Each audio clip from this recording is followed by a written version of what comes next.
Ladies and gentlemen, welcome to the Informed Decision webinar series hosted by the Señores Dutch y Boxing señoras, muy Federation. bienvenidos. Today's session is the first session of the series, and its topic is sports integrity management Hoy of es referee la judging. primera As reunión you que can see, tenemos this con is a todos Zoom webinar ustedes. environment, and it is exactly the same environment of the upcoming AIBA Congress. So it's a good technical test for some of the delegates that have already joined. As this is a webinar and not a conference, you will only see the speaker on your screen. And please note that simultaneous translation is available into French and Spanish. You can set this up in the bottom of your screen. This event should last around 60 minutes, and the attendees will be able to ask questions and to interact via the chat during the webinar. And as an alternative, you can also raise your hand by pressing the button in the bottom of your screen. And then we will try to hand the floor over to you so you can ask your questions. Please do note that if you raise your hand, you will be able to ask your questions in English only. So if you would like to ask your question in different languages, we would like to ask you to use the chat. I would now like to hand over the word to the host of today's webinar, and that's Boris van der Vorst, President of the Dutch Boxing Federation and Chair of the EUBC Passion for Boxing Commission. I would like to wish you a very good session, and thank you very much, and enjoy. Thank you very much, Carlijn, for the introduction. I'm extremely pleased to host this informative event as President of the Dutch Boxing Federation. I see that we already have many people of national federations from all continents around the world, and this means the subject of today's webinar is very important. It's sport integrity, in particular the management of referee and judging. The expert speaker is Mr. Patrick Vajda, President of the International Federation for Sports Officials, member of the IOC Athletes Entourage Commission, CEO of XAW Sports Limited, a company specializing in risk management of sports events, and former international referee and technical delegate in fencing. He has officiated in many and numerous Olympic Games and is Knight of the French Republic. If you think this is a long introduction, there's not even a half what can be mentioned about Mr. Vajda's professional background. The IOC Inquiry Committee report on AIBA clearly mentioned today's subject of the webinar as one of the top concerns. So we all know that it is very important to make quick steps to improve sports integrity in boxing. Let's talk about the different aspects of management for referee and judges. For that, I will be asking a few questions to Patrick Vajda to explore this crucial subject. Bonjour Patrick, ça va? Oui Boris, très bien, merci de cette introduction. I cannot hear Mr. Vajda. Ah, this is a problem. Are you okay now? Hear, Mr. Vajda. You hear me? Hello? Hello, hello. Mr. Vajda? Yes. Yes, yes.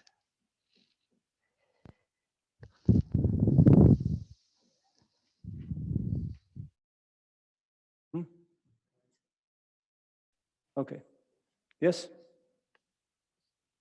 Mr. Vajda? Yes. Sorry, excuse me. No problem. We had a problem with the sound. Ça va? Très bien, très bien. Very well. Thank you very much. Okay. I'm very happy to speak with you. And in the boxing world, is your name not known widely? I did not know you were a boxer or boxing referee judge. Why are you here today? Yes, it's a good question.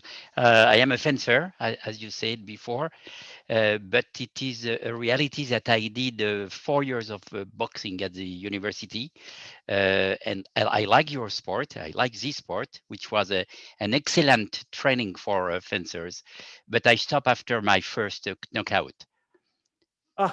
Did you knock out your opponent, or were you knocked out? No, it was an accident. With my teacher, it was absolutely not a real fight. Oh.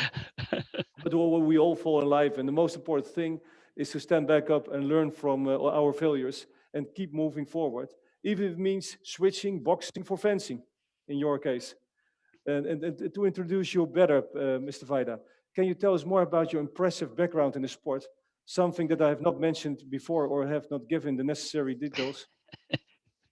Yes, I am a very old man. So if I made a summary of my career, it will take more than 1 hour. Just I did 4 Olympic Games as a referee or Olympic delegates. I did also 14 Olympic Games, one for as a specialist of risk management.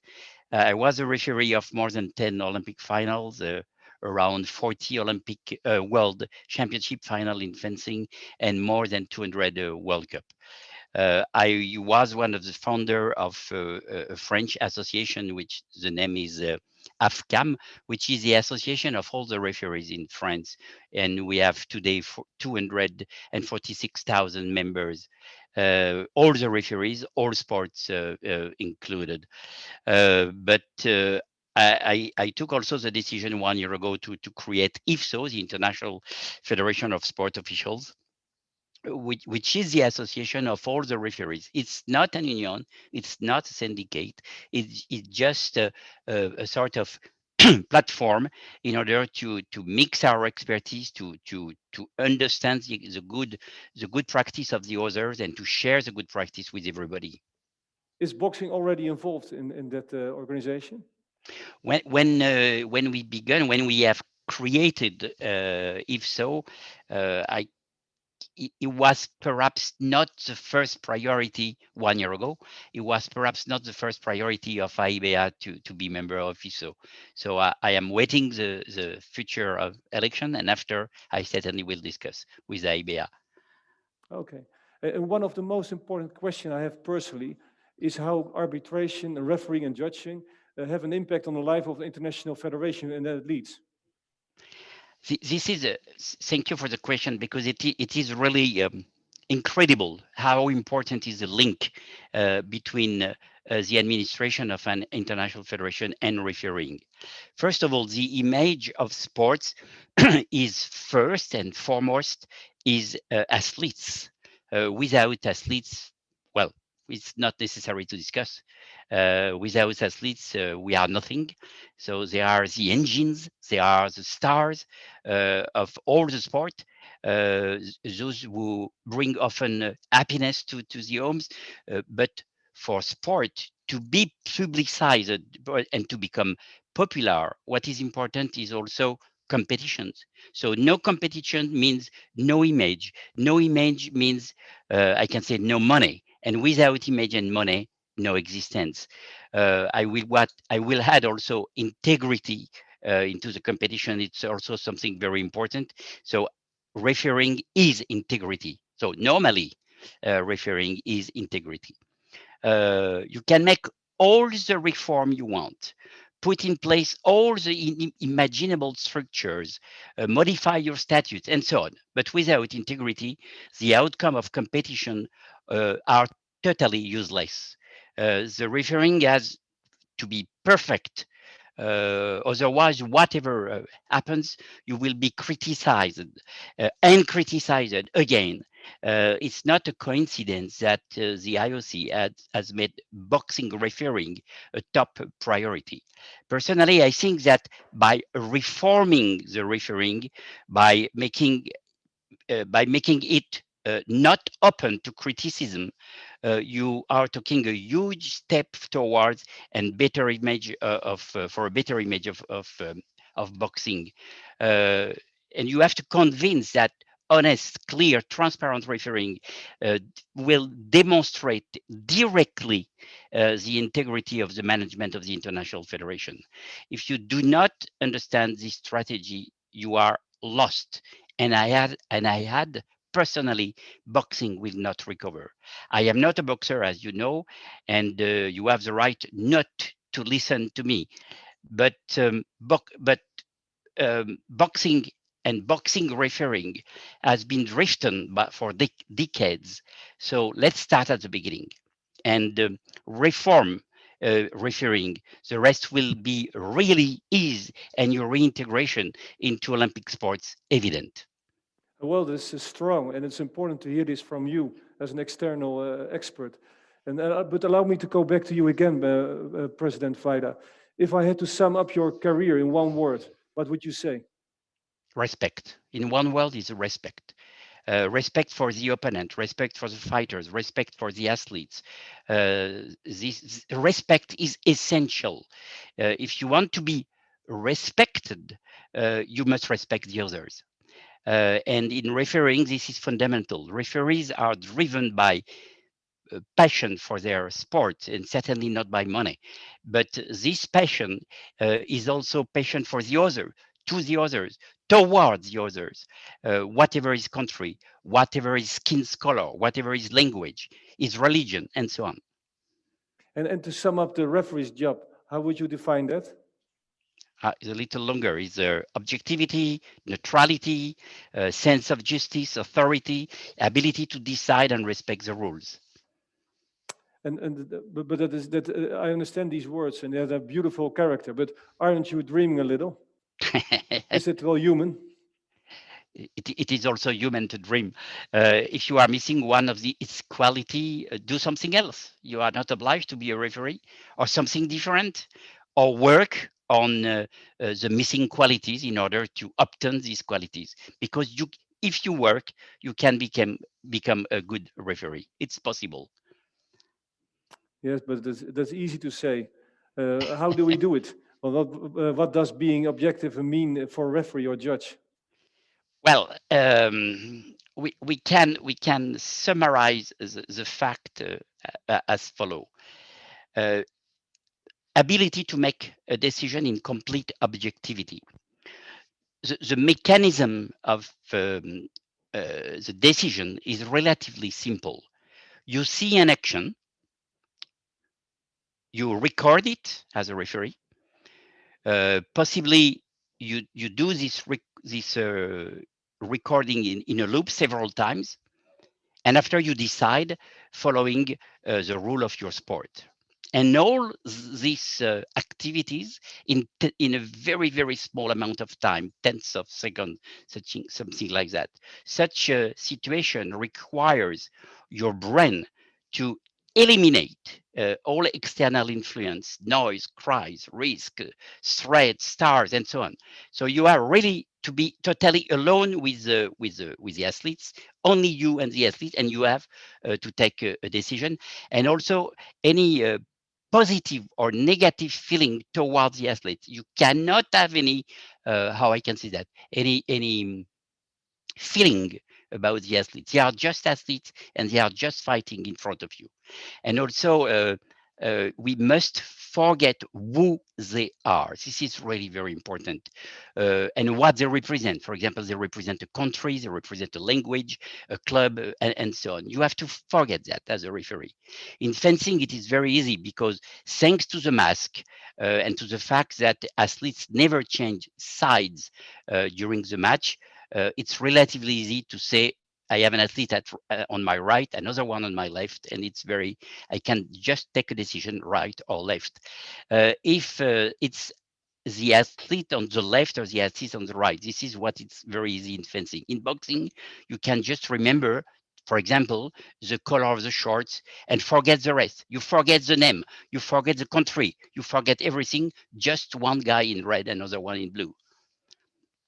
But that sounds beautiful. But how can we achieve this level of objectivity or neutrality in boxing? Do you have advice for us? Yes, I will try. I think boxing is not different than the other sport. We have several things to be aware and to know perfectly. The first one is knowledge of the rules. This is a fundamental point on which it is important not to have to think about it.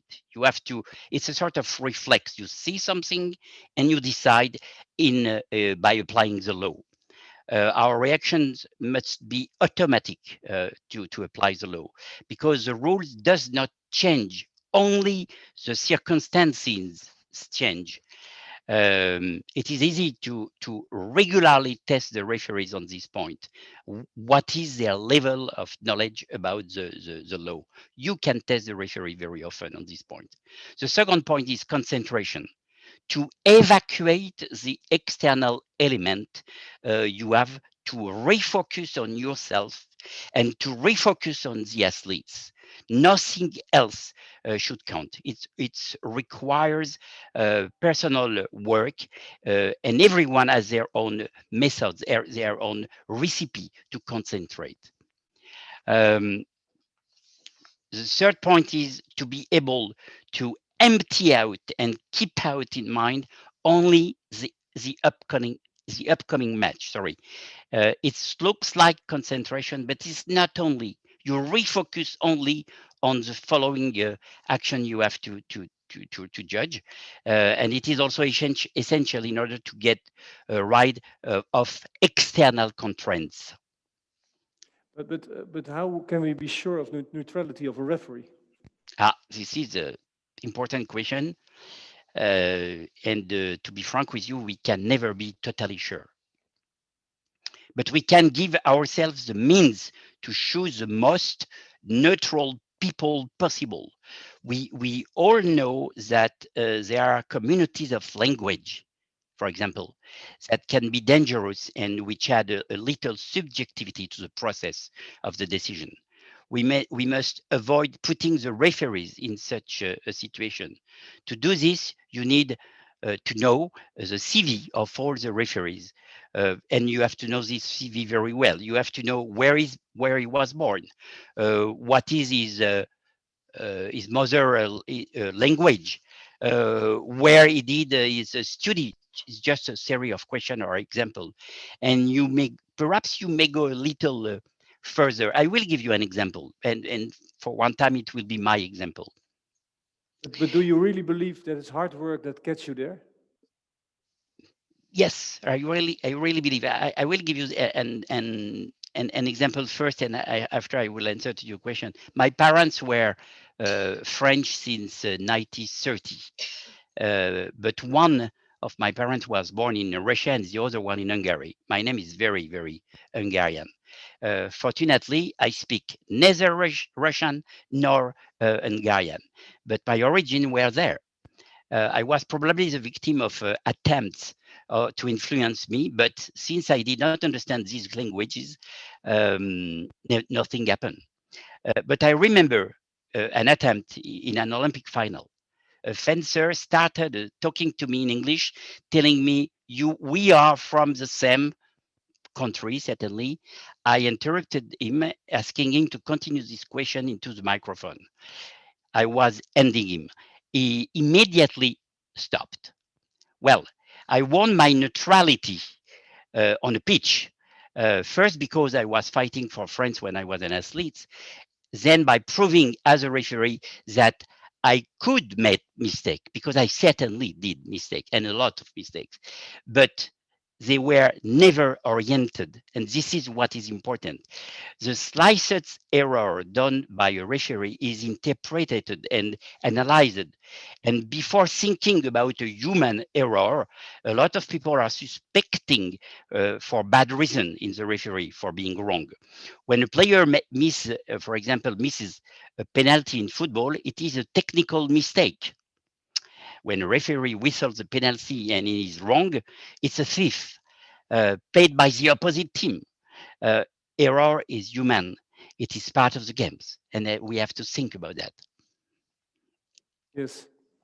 But what are you proposing for the international federation and the national federation to play a role to make that better? I really think that the IF has to think a little more about their officiating body or refereeing body. The job is not only to make a good job for a referee, is not only the job of the referee himself, it is also the job of those who supervise him. We recently did a survey as part of the International Federation for Sport Officials and a European project. The name was Onsite project, and this project will be finished in a short period of time. What we see by interviewing 17 European countries and around 300 referees, all sports combined, the conclusion was, by all these questions we ask, officiating is not a priority. Response from more than, as I told you, 300 referees in all sports. No training, no advice, no supervision. Must say we are totally alone, and we are progressing totally alone. This is not reasonable, but it is true, nevertheless, except perhaps in some very rich and coincidentally professional sports. But this on-site project, this sounds very interesting. Is it possible for boxing to join? It sounds very interesting, the research, what you're doing. Yes, it's always possible. This research is now more or less finished. We will publish something, first of all, for the IFSO member, and after for all the sport who are interested. What we work in a very particular, I can say, methodology. We have, and we try to give this tool to the IF. First of all, it's necessary to create what we call a skills register, competency register, or to define the criteria of competence. Do you did it in boxing, for example? Do you know what are the qualities and what is important to know when you want to become an international referee? So what is your definition of a good referee? It's really important how is his physical abilities. It's also important to know if he takes drugs or drink and so on. So it's important for the national federation to work with their referees, their own referees, and for the international federation to work with the international referee in order to measure where they are, what is the level, if they are in a good shape or not, and so on. So if the national federation are starting on this basis, and if all the national federation have the same basis, we can have a portrait of a perfect referee. The second thing is you have, and really this is important, to follow the referees, to monitor their progress, understand their mistakes, explain their mistakes face to face, identify the points to improve.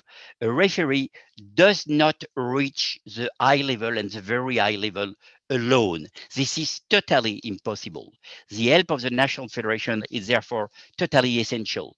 The National Federation must still be equipped, and that is, I can say, considers referring or officiating as an obligation and not as a chore or a bad job.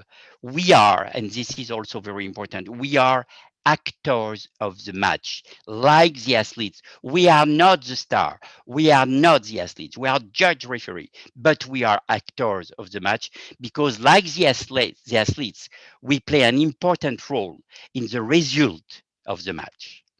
But there's also a question, you post also questions for some athletes.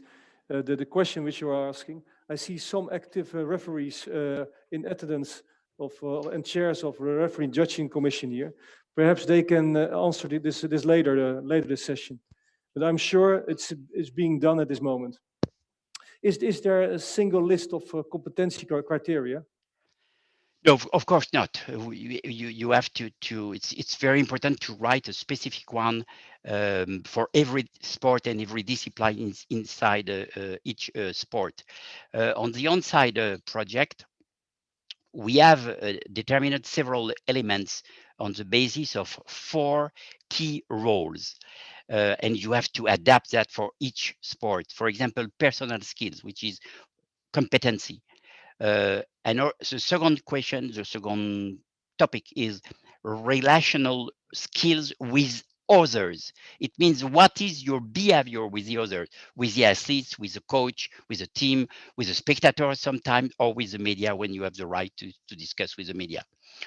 Your role, how you maintain, how you prepare your role during the sport competition.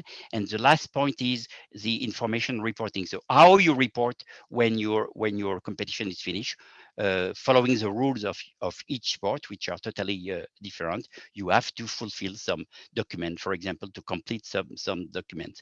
These 4 roles do not claim to be totally exhaustive. It's impossible.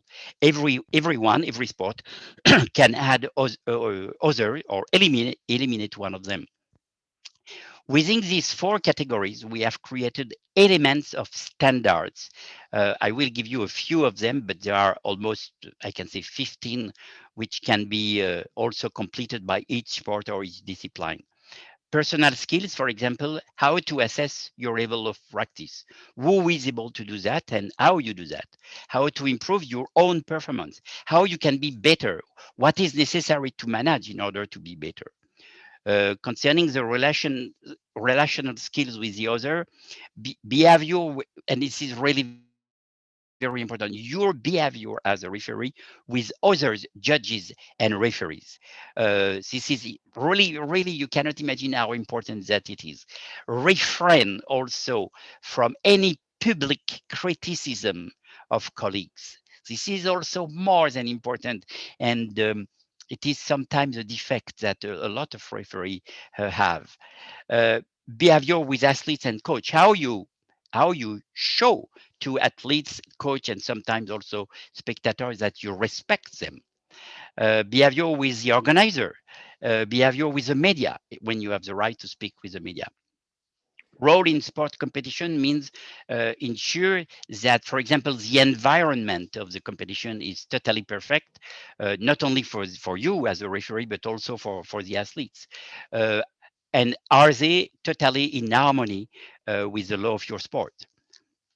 Respect for safety for participants and officials. Yes, this is clear. It is sometime in the role of the referee, not always. Check the application of the regulation, respect for ethics, fair play, and so on.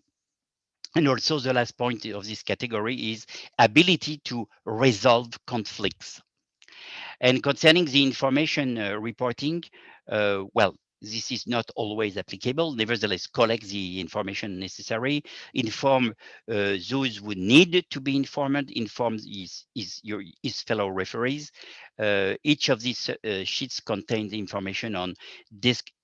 This is globally, so contain information on description of the essential skills, what are the objectives, what are the assessment criteria that allow the referee to be judged, description of training methods, and so on. And we will develop training module with the International Federation for Sports Officials, how to communicate, how to work in as a team or in a team, mechanism of decision making, what means fair play, ethic, honesty, and so on, risk taking, because as you know, a referee is a decision maker.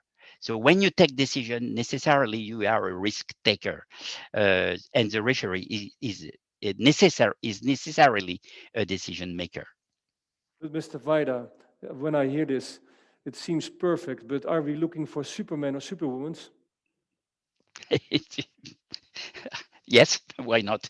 We are looking for perfect people able to just judge in total integrity, objectivity, and neutrality, which does not mean that they will never make any mistake, because as you know, it is totally impossible. Uh, Nevertheless, to be frank with you, I was hoping that nobody will ask me this type of question. This is the problem also for the future. What happened in the combat sport? We are I can say we are. I give you an example. When I was a referee a long time ago, as you can imagine, um, there were about 30 referees at the worldwide level able to judge an Olympic final. It's incredible because it's very rare to have so many referees at this level. So 30 is really a lot. How many are working in refereeing today? When they were, I can say, 50 years old, perhaps five of them. Now only one, and it is myself. And as you can see, I do not work in the fencing area, but in for all sport. Uh, and I think this is really a problem of this combat sport. It's not the same thing in football, where when you or all collective sport, when you when you finish your career, you have a possibility to play a role as a chief of referee, as a supervisor, as a coach of referees, and so on. In the combat sport is very rare. So people are sometimes coach of athletes. Sometimes they are going to the national federation, but they totally leave refereeing on the side and they decide to make something totally different. It's really damageable for sport. And I think that we certainly have, for example, in a lot of combat sport, I saw that there is a problem to organize a jury because the former referees want the one who are at the right level to be able to judge the other. Well, they stop, and they are not totally they do not stay in their own sport, and it is really damageable. If I understand you correctly, we say too quickly thank you and forget the referees and judges at later age. It is really a little bit like that, and it is really a huge mistake. But sometimes the referees made very great leaders because for one reason, they know the rules. But I had one other question regarding the competence criteria. It seems perfect to me, but don't you think that many federations lack the skills to do all this work, and especially to have, in order to objectively judge the referees? That is very complicated for them. You are totally right. We do not want to impose anything.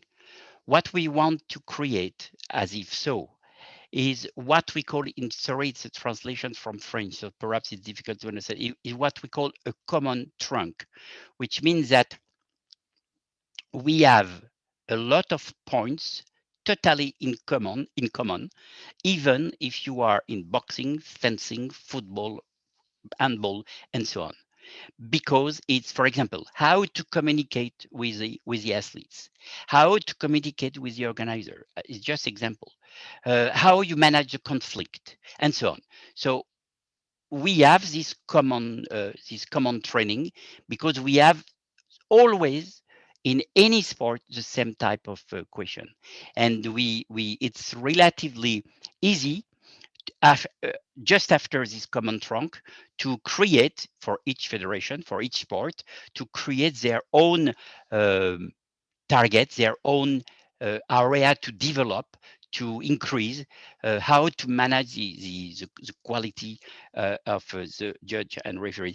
If you do not think, if you do not work on this area, how you can explain to a referee you have to work more, for example, on the physical side, or more on the rules, or more.